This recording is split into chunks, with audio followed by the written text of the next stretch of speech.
Hey y'all, and welcome back to No Longer Allowed with Kristen. So I want to start off by saying that this whole journey really has been a roller coaster, and I mean that in the best way. I stepped out in January to see where this would go. I knew I wanted to do something with coaching, group challenges, but a podcast, I was like, hell no, that is not for me. But I kept having this little tug at my heart the whole time, like, you probably should, you have a lot to say. And then at the end of March, something personal happened in our lives, and it actually relieved a lot of tension that I had been carrying. And I remember being in this really high creative state at the time. And I had a lot of ideas flowing, and I kept just feeling like another little tug towards some of these patterns that we are experiencing in our lives, they're inherited, and how much we pick up from our families without even realizing it. And so those are your thoughts, the way we parent, the way we see ourselves. And that week, I actually had three reels go completely viral on Instagram. Y'all, it was nuts, and I was not prepared for what was to come from three reels in a row to go completely viral. All I can say is thank God that I don't have notifications turned on for Instagram because I was on vacation and it was quite overwhelming. But one of those reels it was me and Caroline, and we were eating ice cream, and I was telling a story that was about my mom and me. And it was a memory that comes up between us for years. And it was from when I was 7 years old. But it wasn't until recently that I started connecting the dots about how inherited and how deep that pattern was running in our family. And my mom's reaction from whenever I was 7 years old and what she said, it was just a passed down thing you say, and it was no ill harm or intentions to it. It was so deeply embedded. So when I came to write up this episode, I went and I looked back at the comments from that reel, and just the shares, the responses, just everybody had somewhat of a similar story to my exact reel. And so that's exactly why we're here today. So I think a lot of us actually probably grew up hearing the same kind of conversations. And here's about how it goes. Did you see her at the store today? She has put on so much weight since the last time I see her. Or we can flip the script. Have you seen so and so lately? She looks amazing. She has lost so much weight. You know exactly what I'm talking about. We've all had some version of this. So I turned 40 this year. I was born in 1986, and I grew up right in the middle of the low-fat diet craze. Yo, I can still taste that nasty ass low-fat ranch my mom used to buy. Why did we eat that? But that was just the culture in my house. Constant conversation about needing to lose weight. It was 5 pounds here, it was 15 pounds here, depending on the season of life. And I was just absorbing all of this at a very young age. And then there was the yo-yo. That was such a real thing in our house. It was low fat this one day and then Burger King the next day. And as I got older, it switched to the low carb craze. And it was just always something that we needed to restrict in our lives. And it was just always something that we needed to avoid in the food department. Now, I remember one summer I was in high school, I had a family member look at me and just kind of laugh a little. And I was like, "Oh, I can tell that you're filling out a little bit." And just based off of everything that I have experienced through growing up, my mind completely went straight to, "You're fat, Kristen." And I don't think that family member meant that. It was also just one of those inherited things that they had picked up on their lives, that you just make these little comments when you notice something different about somebody else's body. And then through the years, there were just other comments and stuff like that. And nothing vicious, just constant. And eventually all of it got so deeply embedded that I carried it right into my adult life. And here's what this actually all did to me. In my late 20s and my early 30s, I had babies.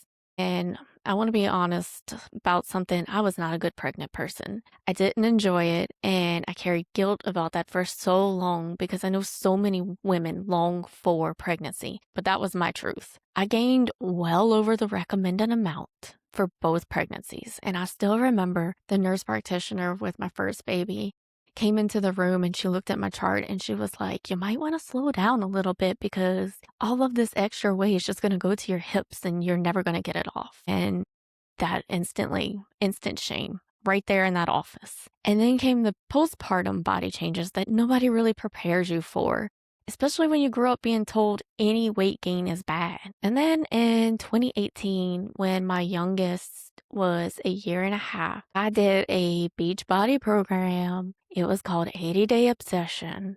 And y'all, I just like got some body recomposition that I have never been able to achieve before. And I genuinely felt great. But then I spent the next 7 years of my life chasing those exact same results. I compared myself to that finished product from 2018 for years, y'all. 10 pounds lighter one year, 10 pounds heavier the next. That one moment in time became the standard I measured everything else against. And that is exhausting in a way that has nothing to do with fitness and everything to do with the stories I had been carrying since I was a little girl. And I'll be honest about something else. When I started to put myself out here for this coaching business, building this brand, and just showing up on social media, one of the thoughts that actually held me back for a little while, like coming to me, was that people who already knew me were going to compare me to what I used to look like in 2018. And it's not exactly what I look like anymore. And that thought actually almost stopped me from being right here at this moment. And, now I can look back and just say, like, I'm glad it kind of all played out to how it played out. But just the thought that thought had so much power over me.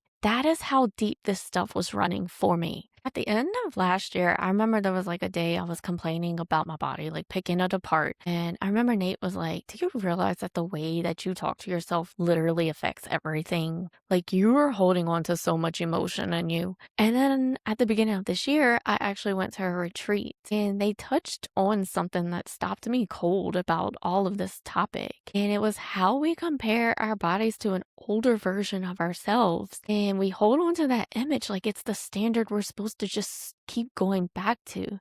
And I remember sitting there and that's exactly what I've been doing. I've been holding on to that 2018 version of myself for 7 years now. And in that moment, I decided to just let her go. So I started to like focus my attention onto, I'm going to move my body because bodies are supposed to move. Not to punish myself, not to chase a number, just because movement makes me feel good and a sedentary life does not serve me. I started paying attention to more what I put into my body, and not from a place of restriction that I had grown up with, but from a place of awareness. When I eat food that actually nourishes me and then I feel better. But life is also meant to be enjoyed, and I'm not going to restrict myself from living. I just know what feels good for me now. And then I changed something else. I started thanking my body for what it has carried me through. 2 pregnancies, many years of night shifts as a nurse, seasons of stress and grief and growth. This body has shown up for me even when I wasn't showing up for it. And I don't need to chase an old version of myself anymore. She was great, but the woman I am now has grown so much in other areas of her life that no number on a scale could ever capture. So the only number I chase now is about how much weight I can lift, and we're going to leave it at that for now. And so for the purposes of this episode, I always want y'all to leave with 3 things that you can just leave with today and just start implementing in your life. And so number 1, the way you think about your body was not created by you. It was handed down. The comments, the diet, the culture around weight and size, you absorbed all of it before you were old enough to even question it. That's not your fault, but it's now yours to change. Number 2, your body was designed to move. Our ancestors weren't sitting at a desk and a couch all day long. Movement is not punishment, and it's not optional. Find something that makes you feel good and do that. Not to earn anything, but just because your body was built to move. And finally, number 3, stop chasing an old version of your body. We are meant to change. Our bodies are meant to change. A body that has lived, carried babies, survived hard seasons, and kept showing up is not a body that needs to look like it did 10 years ago. Move forward, not backward. So, y'all, this episode was definitely a personal one for me. And if any of that part resonated, if you heard any of yourself in that cookie dough reel story that I had shared on Instagram, in the low fat ranch, in the chasing a body that doesn't exist anymore, I want you to know you are not alone. So many of us are carrying a story about our bodies that was never really ours to begin with. And if you want to start doing the real intentional work of shifting out of autopilot and into awareness, I have 2 ways right now that you can get into my world. So we're going to have the 10-day shift. We're going to start July 13th, and it is completely free. We're going to do 10 days of intentional daily shifts. It's going to get you out of the autopilot and more into awareness about what is really going on in your life. If you want to join that, I do have a link on my Instagram bio, or you can just DM me shift on my Instagram and I'll get you on the list. And if you are ready to go deeper, I do have one more spot left in my exclusive one-on-one coaching. That is going to be 6 months, just you and me. DM me on Instagram for that as well, and we can just kind of chat about it and see if that's going to be a right fit for you. So thank y'all so much for being here. If this hit home, share it with someone who needs to hear it, because that is how we grow. I am Kristen Falgo. This is No Longer Allowed. And inherited beliefs we carry about our bodies and chasing older versions of ourselves, that is no longer allowed. I'll see y'all in the next episode.